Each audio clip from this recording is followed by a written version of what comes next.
अस्सलाम वालेकुम जी। आज हम देखेंगे graph of the linear function कैसे बनाते हैं, graph of the quadratic function क्या होते हैं और ग्राफ क्यूबिक फंक्शन के कैसे बनते हैं। मैंने आपको बताया था क्लास के अंदर ये लेक्चर हुआ था कि graph of a linear function is always a straight line. Linear क्या होता है? जिसमें वेरिएबल्स की मैक्सिमम पावर जो है 1 हो जाए। जैसे यहाँ पे y है, यहाँ पे x है, इसकी मैक्सिमम पावर यानी डिग्री जो है वो 1 हो जाए, वो हर फंक्शन जो है लीनियर होता है। और लीनियर इक्वेशन का ग्राफ हमेशा एक स्ट्रेट लाइन होती है और किसी भी स्ट्रेट लाइन को बनाने के लिए सिर्फ 2 पॉइंट चाहिए होते हैं। 2 पॉइंट ले लें, मैंने आपको बताया था एक्स इंटरसेप्ट और वाई इंटरसेप्ट, उनको ज्वाइन करें, एक्सटेंड करें, you will get the graph of that line. दूसरा तरीका क्या है? आप उसका टेबल बना लें, एक्स की वैल्यूज़ ले लें और वाई की वैल्यूज़ ले लें। अब तरीका क्या होता है? एक्स की वैल्यूज़ और वाई की वैल्यूज़ यहाँ तो इन्होंने ऐसे ली हुई है ना, 0 1 2 3 -1 -2 -3। आप इसको थोड़ा सा और मॉडिफाई करके बना सकते हैं। कैसे कि आप यहाँ पे लिखेंगे एक्स है और यहाँ पे लिखेंगे वाई है। आपने यहाँ समझें 6 खाने बना लिए या 7 बना लिए या 5 बना लिए, जितने भी आप बना सकते हैं। आपने यहाँ से शुरू कर लेना, फ़र्ज़ करें 0 से 1 2 3 इधर लिख लेने, -1 -2 -3 इधर लिख लेने आपने। ठीक है, आप देखें y क्या है? 2x + 1। ये है y की वैल्यू 2x + 1। x को जब 0 रखा तो y की वैल्यू 1 आ गई, ये 0 1 एक पॉइंट बन गया। तो जब x 0 है तो ये 4 है, सॉरी ये 1 नहीं है, ये 4 है। तो जब x को 0 रखा y की वैल्यू 4 आ गई। जब x को 1 रखा यहाँ पे तो y की वैल्यू कितनी आ जाएगी? 2 + 4 6, और यहाँ भी आपके पास 6 है। x को 2 रखा, 2 × 2 4, 4 + 4 8, और इसी तरह से 3 -1 रखा x को तो 4 - 2 2 रह जाएगा, और -2 रखेंगे ये 0 आ जाएगा, और इसी तरह से -3 रखेंगे तो -6 + 4 माइनस के आपके पास 2 आ जाएंगे। ये वैल्यू 3 रखेंगे तो 3 × 2 6 + 4 10, ये वैल्यूज़ आपके पास आ गई। अब आपने एक ग्राफ बना लेना, यहाँ पे लाइन लगा ली, आपने वैल्यूज़ लिख ली जो जो आपने x की ली हैं, 0 1 2 3, और इधर -1 -2 -3, और उसके करस्पॉन्डिंग आप y की वैल्यूज़ को लोकेट करें, सिर्फ 2 पॉइंट कर लें, ज्वाइन करें, एक्सटेंड करें, you will get the graph of that line.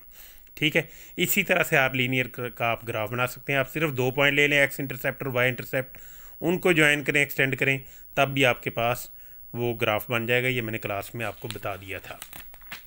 ठीक है, उसके बाद है क्वाड्रेटिक इक्वेशन का ग्राफ, और क्वाड्रेटिक में मैंने आपको 4 ग्राफ बताए थे, अगर आपको याद हो। y = x², y = -x², और इसी तरह से y² = x और y² = -x की फॉर्म में। अब ये आपके पास है y लीनियर है तो इसकी ओपनिंग लीनियर की तरफ होगी, यानी ये बेसिकली इस तरह का ग्राफ है, y = x² की फॉर्म में। तो जब आपके पास y = x² है तो इसकी ओपनिंग इस फॉर्म में ग्राफ की बनेगी। अब उसके बाद हम देखते होते हैं कि ये इसकी वैल्यूज़ क्या आती हैं। ये और भी तरीका है, लेकिन वो क्लास में किसी वक्त बताऊंगा। अभी यहाँ पे सिर्फ आप उसी तरह से टेबल बना लें, 0 -1 -2 -3 वैल्यूज़ ले लें, इधर 1 2 3 ले लें, उसके करस्पॉन्डिंग y की वैल्यूज़ निकालें और ग्राफ बनाना शुरू कर दें। 2 3 पॉइंट को ज्वाइन करते। याद रखना है कि क्वाड्रेटिक इक्वेशन में स्ट्रेट लाइन नहीं होती, वो क्वाड्रेटिक है। आप 2 पॉइंट लेंगे, मसलन एक यहाँ है एक यहाँ है, फ़र्ज़ करें आप उसको तीसरा यहाँ है, आप उसको स्मूथ कर्व से ज्वाइन करते जाएंगे ऐसे करके। ठीक है, स्ट्रेट लाइन नहीं बनानी कहीं भी। इसी तरह से यहाँ पे है, स्ट्रेट लाइन आपने कहीं भी नहीं बनानी, सिर्फ ऐसा ऐसा बेंडिंग देती जानी पॉइंट्स की तरफ, आपके ग्राफ बनते जाएंगे। और क्यूबिक का ये ग्राफ होता है, हमेशा याद रखें। y = x³ है, एक क्यूबिक है, एक लीनियर है। आप इसमें वैल्यूज़ देंगे तो आप पॉइंट्स को ज्वाइन करते जाएँ, उसी तरीके से आपके पास इसके ग्राफ बनते जाएंगे। ओके, ये आपने याद रखना है। उसके बाद है आपके पास ये एक्सपोनेंशियल फंक्शन होता है, graph of the exponential function. ये 2 की पावर x है। उसी तरह से आप 0 -1 -2 वैल्यूज़ लें, 0 सेंटर में ले लें, -1 -2 इधर लेफ्ट साइड पे, और 1 2 3 उधर ले लें, और पॉइंट्स को ज्वाइन करके आप ग्राफ बनाते जाए। अब देखें, एक्सपोनेंशियल फंक्शन कहीं भी जाके 0 नहीं होता, इसलिए ये 0 के करीब तरीन जाता जाता है, लेकिन 0 ये कहीं भी नहीं होता। ये इधर से शुरू कर लें, ऐसे ऊपर मूव करता जाएगा, और ये देखें कि ये यहाँ पे कब पहुँचता है, जब x की वैल्यू आपके पास 0 है। x 0 है तो y की वैल्यू आपके पास 1 आ जाएगी, ये 1 पॉइंट है। ठीक है, x 0 है तो y की वैल्यू 1 आ गई, ये उसके बाद आपका ग्राफ ये ग्रेजुअली एक्सपोनेंशियल फॉर्म में बढ़ता जाएगा, इंक्रीज होता जाएगा। ठीक है, ये है एब्सोल्यूट फंक्शन का graph y is equal to x mod. X mod की डेफिनेशन क्या होती है? ये प्लस एक्स होता है जब x greater than equal to 0 होता है, और ये माइनस एक्स होता है जब x नेगेटिव होता है। ठीक है, जब x की वैल्यूज आप पॉजिटिव लेंगे तो ये प्लस वाली साइड वाला ग्राफ ले लेंगे, y भी पॉजिटिव x भी पॉजिटिव। लेकिन जब x नेगेटिव लेंगे तो नेगेटिव की तरफ जब x नेगेटिव वैल्यू लेंगे तब भी आपके पास y की वैल्यू पॉजिटिव ही आएंगे। आप इस टेबल में देखेंगे तो ग्राफ इसका इधर बनेगा, x नेगेटिव है लेकिन y पॉजिटिव है। ये सेकंड क्वाड्रेंट बनता है x नेगेटिव y पॉजिटिव। इधर क्या था? x positive y positive, first quadrant में इसका बनेगा। एब्सोल्यूट फंक्शन का ग्राफ हमेशा इस फॉर्म में वो पॉजिटिव ही रहेगी, y की वैल्यू जो है आपके पास। क्लियर? उसके बाद इसकी कुछ एक्सटेंशंस होती हैं कि यहाँ पे x में कुछ ऐड हो रहा है, तो अगर ऐड हो रहा है तो ग्राफ लेफ्ट साइड पे उतने यूनिट्स, मसलन यहाँ पे आपके पास है y is equal to x plus 1 का मॉड है, ये है, तो x वाली वैल्यूज़ में 1 ऐड हो रहा है तो ये ग्राफ 1 यूनिट इधर मूव कर जाएगा। अगर सब्ट्रैक्ट हो रहा है तो 1 यूनिट लेफ्ट साइड पे मूव कर जाएगा। लेकिन अगर y में ऐड हो रहा है तो 1 यूनिट ग्राफ नीचे आ जाएगा। अगर y में सब्ट्रैक्ट हो रहा है तो 1 यूनिट ऊपर चले जाए। इसका ग्राफ अब कैसे बनेगा? उसी बेस यही है y is equal to x वाला, तो ये 1 यूनिट इधर मूव करके मॉडुलस वाला ग्राफ ये ऐसे बन जाएगा अगर ऐड हो रहा है। लेकिन अगर ये आपके पास y is equal to x minus 1 mod है, अब x में से सब्ट्रैक्ट हो रहा है तो y का 1 यूनिट इधर मूव कर जाएगा। सब्ट्रैक्ट होगा तो राइट साइड पे, ऐड होगा तो लेफ्ट साइड पे मूव करेगा। इसी तरह से अगर y वाली वैल्यू में ऐड हो रहा है, y plus 1 is equal to x mod है, इस तरह से है, तो ग्राफ तो बेसिकली वही रहेगा v की शेप में, लेकिन ये y में ऐड हो रहा है तो नीचे 1 यूनिट मूव कर जाएगा, ऐसे यहाँ पे ग्राफ आ जाएगा। अगर सब्ट्रैक्ट होगा तो ऊपर मूव कर जाएगा। ये उलट है, ये याद रखना है आपने। ठीक है, उसके बाद ये कुछ ग्राफ्स हैं, ये वही चीज़ें हैं जो मैंने अभी आपको बताई हैं। क्वाड्रेटिक में ऐड हो रहा है, क्वाड्रेटिक के ग्राफ को आपको याद रखना पड़ेगा।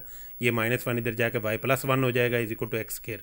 y की वैल्यू में ऐड हो रहा है तो ये y की वैल्यू 1 यूनिट नीचे चले जाएगी, जैसे ये इस ग्राफ में गई हुई है। ठीक है, 1 यूनिट नीचे, ये देखें, ये एक्चुअली उसका ग्राफ है, ये 1 यूनिट नीचे गई हुई है। लेकिन अगर सिर्फ y is equal to x square होता तो ये यहाँ से शुरू होता, ओरिजिन से ऊपर को मूव कर जाता। बेसिकली यही ग्राफ है, ये मूव कर जाता होता है।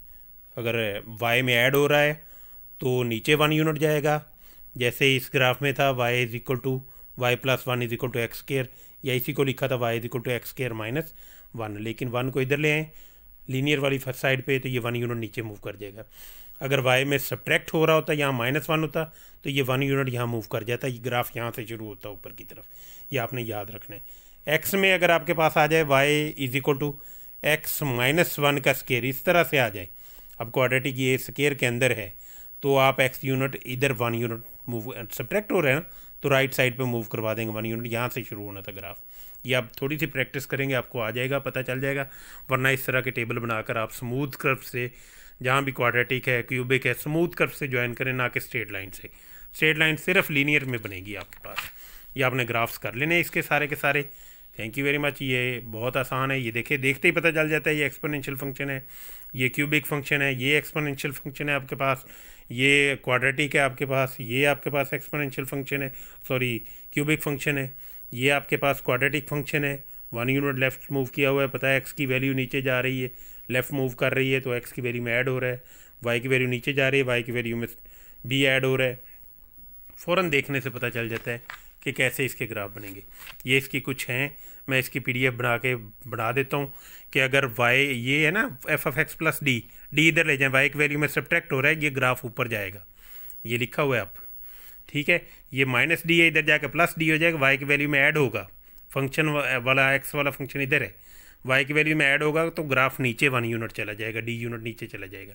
इसी तरह से ये x की वैल्यू में ऐड हो रहा है तो लेफ्ट पे मूव करेगा, सब्ट्रैक्ट हो रहा है तो राइट साइड पे मूव करेगा आपका ग्राफ जो है। ये आपने खुद ही याद रखना है, मैं इसकी पिक्चर बना के आपको शेयर कर दूंगा, बाकी आपने देख लेना है। इसी तरह देख लें और अंदाज़ा लगाने की कोशिश करें ग्राफ कैसे मूव करेगा। Thank you very much. ये मैं पिक्चर बना देता हूँ, आप इसका स्क्रीनशॉट ले लीजिएगा, बाकी आप देख लीजिएगा कि आपने कैसे करना है। Thank you very much. ये आपकी किताब में मौजूद है। अल्लाह हाफिज़।